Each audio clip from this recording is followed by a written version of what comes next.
नमस्कार, मध्य प्रदेश की महा डिबेट देख रहे हैं आप। मैं हूं आपके साथ प्रशांत कटारे।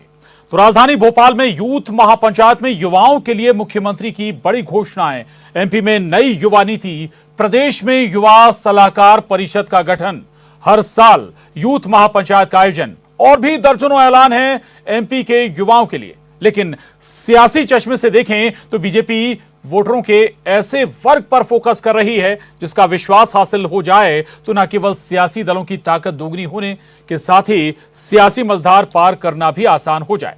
तो ओबीसी, दलित, आदिवासियों के बाद अब यूथ है बीजेपी के फोकस में और तैयारी 2023 के शंखनाद की। खास पैनल के साथ इस मुद्दे पर करेंगे महा डिबेट। उससे पहले रिपोर्ट देखिए। और आज की जो युवा महापंचायत, ये केवल कर्मकांड नहीं। अनुराग जी ने भी कहा कि आपका पार्टिसिपेशन चाहिए, आपका सहभाग चाहिए। ये केवल कर्मकांड नहीं है। मैं इसको एक ऐसा प्लेटफॉर्म बनाना चाहता हूं जिससे जुड़ के मध्य प्रदेश के युवा नीति बनाने में सहयोग करें, मध्य प्रदेश के नव निर्माण में सहयोग करें, नीतियों के क्रियान्वयन में सहयोग करें। राजधानी भोपाल में हो रही राज्य स्तरीय यूथ महापंचायत में सीएम शिवराज के मंच से ये ऐलान बताते हैं कि बीजेपी और सरकार के फोकस में अब जनजातियों के बाद प्रदेश का युवा है। अब एमपी में न केवल हर साल युवा महापंचायत होगी बल्कि युवाओं को ध्यान में रखते हुए नई युवा नीति भी तैयार की जाएगी। नई युवा नीति के लिए म्याद भी तय कर दी गई। तो राज्य युवा सलाहकार परिषद का भी गठन किया जाएगा। मध्य प्रदेश सरकार लगातार युवाओं को रोजगार देने का काम कर रही है और इसलिए यूथ पंचायत में भी महत्वपूर्ण विषय विचार विमर्श के लिए यूथ पंचायत है। कांग्रेस के लोगों को केवल आरोप लगाना आता है। हमने पिछले 3-4 महीने में लगातार हर महीने में 1 लाख से ज़्यादा युवाओं को रोजगार स्थापित करने के लिए सुविधाएं उपलब्ध कराई, लोन दिलाने का काम किया है और मध्य प्रदेश नंबर 1 आज रोजगार लगातार देने में आगे बढ़ रहा है। रोजगार, उद्यम, लघु उद्योगों से जुड़े युवा महापंचायत में युवाओं के लिए बड़े ऐलान ही नहीं हुए बल्कि आजादी के महानायकों की याद करते हुए कांग्रेस भी निशाने पर आई। इस पर कांग्रेस की प्रतिक्रिया भी सुनिए। जो इनका पंजीयन हुआ, जो रिकॉर्ड है, उसमें खुद 35 लाख लोग पंजीयन करवा चुके हैं जो बेरोजगार घूम रहे मध्य प्रदेश में। अगर ये युवाओं के लिए कुछ करना चाहे, उनके रोजगार के लिए कुछ करो, उनके लिए जो आपने वादे करे थे उनको पूरा करने के लिए करो। पर अगर कोई बेरोजगार भोपाल में कोई आंदोलन करता है तो सबसे पहला डंडे किसको पड़ते हैं? उसको पड़ेंगे और कोचिंग वाले जो भी टीचर रहेगा उसको डंडे पड़ते हैं। तो ये बिल्कुल भी ये बस छलावा है। और ये जो युवा नीति की बात कर रहे हैं, इन्होंने बड़ी बड़ी बात कर रही है पर आज का युवा समझ गया है और ये जो परिणाम आपने देखे होंगे पूरे मध्य प्रदेश में। ओबीसी, दलित, आदिवासी, एक के बाद एक हर वर्ग को साधने की कोशिश में जुटी बीजेपी अब युवाओं पर फोकस्ड नजर आती है। वजह भी है। दरअसल एमपी में युवा इस हैसियत में हैं कि अगर चाहें तो किसी भी सियासी धारा का रुख मोड़ दें। अब स्वतंत्रता संग्राम के नायकों के जन्म दिवस हों या कोई और मौका, इन्हें कैसे भुनाया जाए ये बीजेपी बखूबी जानती है। तो सवाल है, क्या बीजेपी ने 23 का शंखनाद कर दिया है? भोपाल से रंजना दुबे, शैलेंद्र भदौरिया, वासु चौरे के साथ bureau report, news 18, Madhya Pradesh, Chhattisgarh.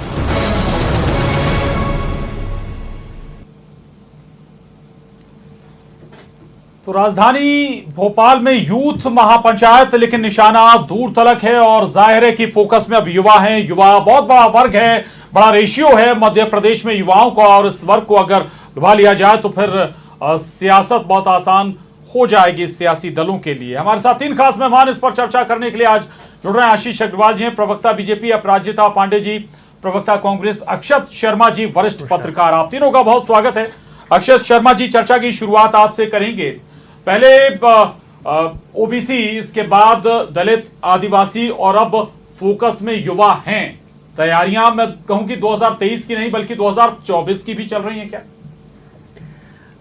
युवा वर्ग जो है वो किसी भी पार्टी के लिए, मतलब किसी भी देश के लिए, पार्टी बाद में आएगी, पहले देश आएगा।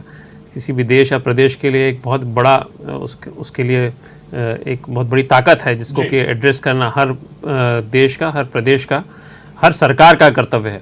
और उसी के तारतम्य में आज जो ये युवा महापंचायत रखी गई है, यूथ महापंचायत जिसे नाम दिया गया है, उसमें सभी युवाओं को एक मंच प्रदान करना, उनके अंदर छुपी हुई प्रतिभाओं को एक मंच प्रदान करके उसको देश के लिए, प्रदेश के लिए किस तरह से उपयोग में लाना, इस तरह का एक प्रयास सरकार की तरफ से किया गया है जी। और जहाँ तक आपका प्रश्न का आपने जो प्रश्न पूछा है उसके अनुसार आदिवासी और उसके बाद में युवाओं के ऊपर अगर सरकार ध्यान देना चाह रही है अगले चुनावों को ध्यान में रखते हुए, तो मुझे लगता है कि वो निश्चित रूप से करना भी चाहिए, क्योंकि हर सरकार के लिए वो एक बहुत बड़ी पूंजी है, हर देश के लिए एक पूंजी है, उन पर ध्यान भी देना चाहिए। और जिस तरह से उनको एक दिशा प्रदान करनी है कि वो हमारे आने वाले समय में देश का नेतृत्व कर सकें, उसके लिए ज़रूरी है कि उनकी नींव मजबूत की जाए। उस नींव मजबूत करने के लिए इस तरह के प्रयास करना आवश्यक है, जिसमें कि उनको एक बहुत प्रबुद्ध वर्ग द्वारा उनको कुछ दिशा निर्देश मिल सके, उनको एक जीवन में आगे बढ़ने का एक रास्ता मिल सके, जिससे कि वो हमारे देश के प्रति अपने एक जिम्मेदार नागरिक बन सके। बिल्कुल बिल्कुल। आशीष अग्रवाल जी, जैसा कि अक्षत जी कह रहे थे, जिम्मेदारी भी है शासन की, सरकार की, युवाओं को दिशा मिले। आप सियासी दल हैं, कोई भी कदम उठाएंगे उसका सियासी पहलू जरूर होगा, लेकिन जो आज ऐलान हुए, आशा ये हम करते हैं, युवा भी आशा कर रहे हैं कि जो ऐलान उनके लिए हुए वो जमीन पर भी उतरेंगे। आशीष जी।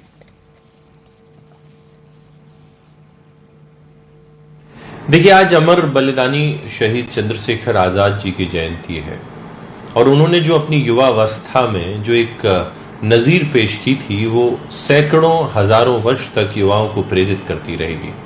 और आज उनकी जयंती पर ये युवा महापंचायत जो सरकार की योजना है, सरकार की चिंता है युवा के लिए कि युवा विचारवान हो, राष्ट्रवादी हो और उसके हाथ में रोजगार हो, और साथ में वो नीति और निर्णय की स्थिति में अपना योगदान दे सके।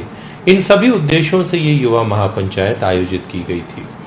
अगर युवाओं के लिए काम करना 2023 की तैयारी है, तो मुझे ऐसा लगता है कि ये तैयारी तो सदैव होनी चाहिए और सरकार होती है हर दिन काम करने के लिए। और इसीलिए भारतीय जनता पार्टी की सरकारों के लिए कहा जाता है कि हम सदैव चुनावी मोड में होते हैं, यानी कि हम सदैव काम करते हैं। मध्य प्रदेश की जनता ने एक 15 महीने की काली कमलनाथ सरकार भी देखी थी, जब 4000 बेरोजगारी भत्ते का वादा करके ढोर चराने और बैंड बजाने की ट्रेनिंग का उनको उल्हाना दिया गया। तो मुझे लगता है कि जब से भारतीय जनता पार्टी की सरकार आई है, बेरोजगारी का जो ग्राफ है वो लगातार नीचे गया है। सरकार ने लगातार जो रोजगार मेले आयोजित किए हैं, जो उद्यम क्रांति योजना जैसी महत्वाकांक्षी व्यवस्थाएं की हैं, जिसमें बिना ब्याज के ऋण मिलता है, सब्सिडी मिलती है, गारंटी मिलती है, इन सभी से मध्य प्रदेश का युवा आगे की ओर अग्रसर है। और ये युवा महापंचायत युवाओं की अपेक्षाओं को सरकार तक पहुंचाएगी और उन अपेक्षाओं के अनुरूप सरकार योजना बनाएगी, ताकि आमूलचूल परिवर्तन और विकास युवाओं की अवस्था में मध्य प्रदेश में हो। ठीक है, ठीक है, बिल्कुल। बीजेपी की कोशिश है युवाओं को जोड़ने की, अपराजिता जी, बीजेपी कोशिश कर रही है, लेकिन अक्सर देखने में मिलता है कि ऐसे मौकों पर कांग्रेस चूक जाती है कई बार। बिल्कुल भी नहीं, मुझे नहीं सुनाई दिया आशीष जी क्या बोल रहे थे, बट आई थिंक वो भी इससे परिचित होंगे कि ये पहली बार नहीं है जब मुख्यमंत्री शिवराज जी ने 17 साल के कार्यकाल में अपनी युवा नीति की बात की है। कई बार इस पे बातें हुए, अमल एक बार भी नहीं हुआ, और आज फिर हम उसी स्थिति में हैं। आज यूथ पंचायत में इतनी बड़ी बड़ी बातें जो की गई हैं सीएम द्वारा, शिवराज जी द्वारा, वो कुछ नहीं बल्कि एक पॉलिटिकल धोखा और सियासत है। और बुरा ये लगता है क्योंकि युवाओं की जिंदगी का महत्व होता है, बहुमूल्य होती है। पूरी करिएगा। डेडलाइन का भी ऐलान किया गया, जिस युवा नीति का आप जिक्र कर रहे हैं, चर्चा जाहिर है बहुत लंबे समय से चल रही है, बहुत लंबे समय से हो गई है। डेडलाइन ये लोग दे देते हैं और डेडलाइन को एक्सटेंड करने में भी इनको 2 मिनट नहीं लगेंगे। बात होती है 1 लाख रोजगार की और 2 लाख स्वरोजगार की। कितना हुआ अभी तक? आज 17 सालों में अगर कुछ अमल किया गया होता तो आज 34 लाख युवा बेरोजगार नहीं होते मध्य प्रदेश में।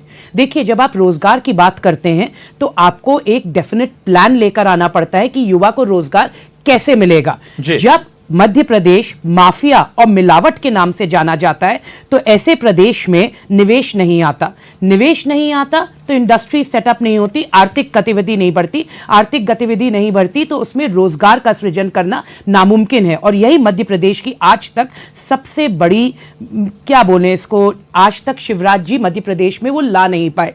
क्यों नहीं ला पाए? आप बात करते हैं उद्योग क्रांति के, उसी के नेक्स्ट ऑपोजिट आप ले आते हैं कि यहां से जो भी इंडस्ट्री चाहे वो एग्जिट प्लान बना के एग्जिट कर जाती है। शिवराज जी ये बता दे 2019 की बीएससी की परीक्षा में अभी तक संविदा शिक्षक और पटवारियों की तो भर्ती हुई नहीं है। आप किस बात के रोजगार की बात करते हैं? बार बार आप देखेंगे मध्य प्रदेश में एग्जाम बार बार होते हैं, पेपर लीक हो जाते हैं, कहीं कहीं रिजल्ट नहीं आते, युवाओं को आज नौकरी नहीं मिल पा रही जो कि एग्जाम में बार बार बैठते हैं, उनका तक आप भविष्य सुरक्षित नहीं कर पा रहे हैं। तो आप किस बात की रोजगार की बात करते हैं? आज हमारे सामने अपॉर्चुनिटीज आप देखिए, बेरोजगारी चरम सीमा पे है देश में, प्रदेश में। वहां मोदी सरकार ने बेरोजगारी चरम सीमा पे लाई है और यहां शिवराज सिंह चौहान ने चरम सीमा पे लाई है बेरोजगारी। तो नियमित रूप से अगर परीक्षा नहीं होगी और पेपर लीक होते रहेंगे और लोगों को रोजगार नहीं मिलेगा। आपकी सरकार का वादा याद दिला रहे थे बेरोजगारी भत्ता का, वो मिला नहीं। अभी हाल में इनोवेशन इंडेक्स प्रकाशित हुआ होगा, आशीष जी को भी पता होगा, सबको पता होगा, मध्य प्रदेश लास्ट है, आखिरी पायदान पर है। उसमें साफ कहा गया कि मध्य प्रदेश में शिक्षा व्यवस्था, एजुकेशन पॉलिसी सही नहीं है। तो इस प्रकार के आंकड़े जब आपके प्रदेश में, जब आप 17 साल में कुछ नहीं कर पाए, तो आगे भी ये सिर्फ एम्प्टी प्रॉमिसेस